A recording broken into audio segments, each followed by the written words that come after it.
والله يا أمريكا وإسرائيل لا عذر ما ناخذكم مثل الناس ابشري يا غزة يا دون أقصى.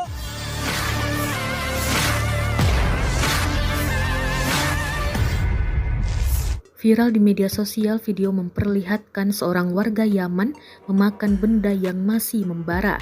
Api yang menyala pada benda lurus tersebut langsung dimakan dengan lahap. Rekamannya beredar di media sosial X pada Sabtu, 13 Januari 2024. Dalam keterangan unggahan disebutkan, pria asal Yaman tersebut bersumpah akan memakan Amerika dan Israel seperti api. Hal tersebut dilontarkan usai Israel, Amerika Serikat hingga Inggris menyerang Yaman. Diketahui, Amerika Serikat dan Inggris dilaporkan telah melancarkan beberapa serangan udara yang menargetkan kelompok Houthi. Atas serangan Amerika Serikat dan Inggris itu, Houthi pun bersumpah akan melakukan pembalasan sengit sehingga semakin meningkatkan kemungkinan konflik yang lebih luas di Gaza.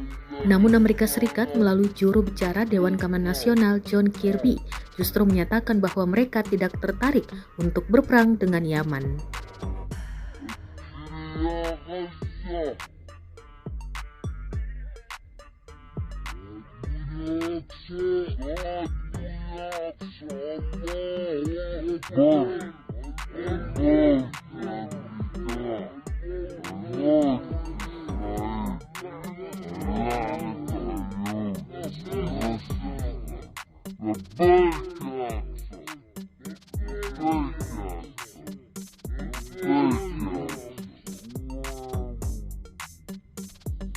Download Tribun X sekarang, menghadirkan lokal menjadi Indonesia.